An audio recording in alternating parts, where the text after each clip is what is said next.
Todos os meus vídeos eu tento ser o mais didática possível, trazendo o maior número de informações verdadeiras que eu consigo achar. Quem me segue aqui sabe o quanto eu defendo os policiais e tiro o chapéu para eles e seu trabalho árduo que eles têm, né, com essa nossa população mimizenta e os militantes de plantão. Eu sou casada com um policial penal. A minha família tem vários policiais militares. Sou aquela pessoa que abomina a frase e a pessoa que defende que bandido é apenas uma vítima da sociedade. Uma vítima que mata uma pessoa por um celular. Assassinato, roubo, estupro, tráfico de drogas.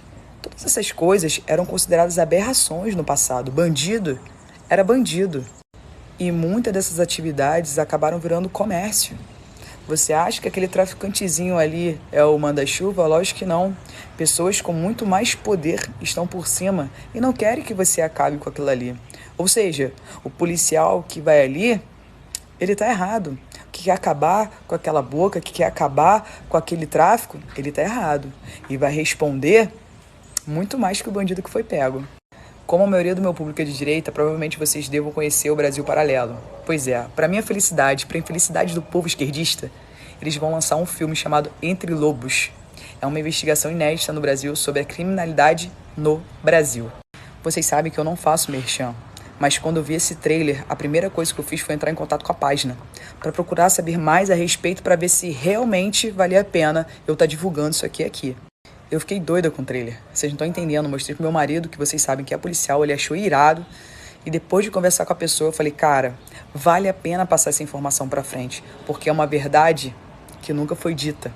Pra você não achar que é caô, vai no Instagram dos caras, eles colocaram algumas partes do filme, tá? E eu fiquei doida, né? Porque eu só tinha um trailer e essas partes não estão no trailer. Eu só não sei quanto tempo esse filme vai ficar no ar, de verdade. Porque, assim, a verdade é tão nua e crua que vai incomodar muita gente e vai atrapalhar o negócio de muita gente. E como vivemos num país democrático, você já sabe, né? Tudo que vem pra te passar a real informação, eles dão um jeito de derrubar. Vou colocar agora o trailer, porque eu tô falando e não coloquei o trailer ainda. Vou colocar o link de cadastro, vou colocar o Instagram, vou colocar tudo. Lá vocês vão conseguir todas as informações. Mas na boa, galera, você que é brasileiro, se importa realmente com o que acontece, vale a pena assistir. O Brasil é um dos campeões mundiais da violência. Parece um lugar destruído pela guerra, mas não é. É centro de São Paulo. Nós jogamos fora toda a nossa herança civilizacional. Então nós estamos vivendo um estado de barbárie. É muita gente ganhando muito dinheiro com o crime no Brasil. Quando eu era criança, eu brincava nas ruas da minha cidade. Eu chegava a ir jogar futebol nas favelas da cidade. O Brasil daquela época, de 40 a 50 anos atrás, era um Brasil muito mais pobre do que o Brasil é hoje. Mas a criminalidade, como a gente conhece hoje, era desconhecida naquele tempo. As crianças brincavam nas ruas, andavam de ônibus, não existia essa sensação permanente de medo que a gente tem hoje. As ONGs são um braço ideológico para proteger o crime organizado, o narcotráfico. Não estou generalizando e colocando todas, tá? Mas essas aí que são conhecidas por defender criminosos, a função delas é essa. Experimenta vocês com a câmera, entrar lá e falar, eu sou do Brasil Paralelo, quero gravar um documentário. Vocês vão sair de lá sem a câmera. E como que essa ONG entra lá e é bem recebida com um tapete vermelho? É óbvio que eles estão mancomunados com o crime organizado. É óbvio que eles recebem, inclusive, incentivo, apoio, recurso, eu não tenho dúvida nenhuma disso.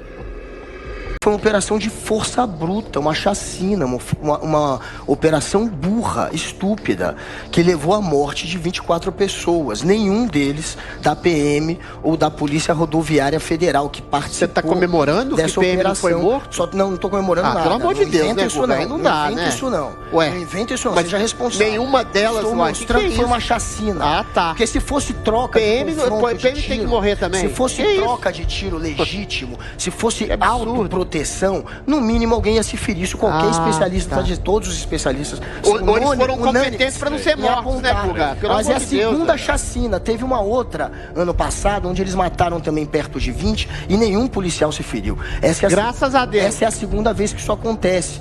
Tá lamentando, Guga? Porque é uma chacina, eu já disse que seja responsável. Parece que tá. Seja responsável. Tô mostrando que isso é uma chacina. Tô mostrando que isso é um ataque deliberado de um lado contra o outro. O criminoso nada mais é aquele que entende que para obter renda e prazer, ele não está limitado às regras morais e às regras legais. Então, em vez de ter um trabalho legal, por exemplo, dirigir um carro, trabalhar numa fábrica, ser servidor público, ele entende que o trabalho dele é roubar um celular, traficar drogas ou fazer o contrabando de algum outro produto.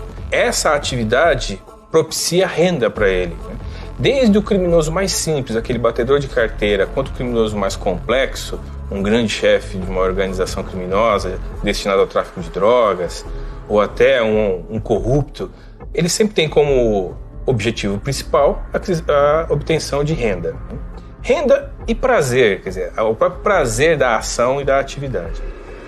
Essa é uma operação planejada há meses, de inteligência, e termina com 23 pessoas mortas só de um lado. Então é por isso que esses fatos são muito... Mas você queria que morresse um policial, Amanda? Não queria que morresse ninguém, entendeu? Silvio. Esse é que é o ponto. Não queria que morresse um policial. A gente está tentando encaminhar esse debate diferente do que a gente encaminhou ontem, certo? É só pra gente não se atropelar, mas é só pra não ser uma coisa tão binária. O policial, o homem de farda, é a lei, ele é o Estado. Ô, Silvio, só que a gente ele é o certo dessa história. Ele é o correto. Mas o correto pode incidir em erros. Não, o correto não pode morrer. Claro que pode. A gente não, o correto não pode morrer, Amanda. A gente não vive num mundo maniqueísta. Bandido não pode ganhar, nunca. Silvio, pelo amor de Deus, isso a gente não tem 15 anos, né? Calma lá, a gente não pode viver num mundo maniqueísta em que o policial é mocinho e bandido, e o mocinho é sempre o bom, o bandido é sempre o mal. Pera lá, a gente tem que entender. Não, a gente tem que entender o universo que a gente vive. Existem algumas alterações também de entendimentos jurídicos de tribunais superiores que colocam muito a figura do policial em xeque, em situação de verdadeiro perigo de perder seu cargo, de sofrer uma ação penal. E esses entendimentos, especialmente em relação à legítima defesa, autos de resistência, quando que o policial deve atirar, quando que ele deve se conter. Então, o policial ele não recebe hoje um respaldo do nosso sistema jurídico para se defender de um possível ataque de criminosos. O policial hoje em dia, muitas das vezes, ele vai hesitar quando ele deveria atirar. Especialista em segurança pública é só quem opera na segurança pública. Uma pessoa que nunca colocou um colete e entrou num local com alta periculosidade, que abordou pessoas que não sabiam quem era e que não trocou tiro, que não colocou a sua vida em situação extrema, ela não é especialista em segurança pública. Ela é... Não teve vivência. Ela é o virgem que teve acesso lá ao Kama Sutra. Ela não sabe o que é segurança pública. Ela não vivenciou isso. Então a gente observa hoje na mídia especialistas em segurança pública dando soluções muito fáceis, porque a gente tem dificuldade de solucionar ali em questões de segundos, com o calor dos acontecimentos, a velocidade, a pressão toda que existe, inclusive o medo de morrer. A pessoa quer depois lá dar uma entrevista para falar sobre aquela situação, dar uma solução prática que ela mesma não conseguiria, até porque ela não tem técnica para isso, ela não sabe como resolver a situação na prática. Então, é o que eu sempre falo, especialista em segurança pública é quem trabalha na segurança pública. Essa milícia, ela tinha um papel de justiceiro, ela matava bandidos que praticavam pequenos furtos da região, ou então roubos da região. Essa milícia era conservadora, ela proibia, por exemplo, que moradores fumassem maconha nas ruas da favela. Então ela emprestava um ar assim de meio que xerife. Mas é evidente que isso tem um preço. Essa milícia ela tem que se sustentar. Então ela começa a cobrar taxas. E se o morador não paga taxa, ela invade a sua casa e furta o que tem dentro da sua geladeira. Então isso começa a se tornar público. Em jornais, moradores procuram a imprensa. Nesse momento, a imprensa brasileira descobre a milícia e sinaliza a alguns jornalistas algum tipo de simpatia. Chegam a colocar na capa de um jornal vantagens e desvantagens da milícia, como se tivesse uma vantagem estabelecer ditadura territorial numa comunidade.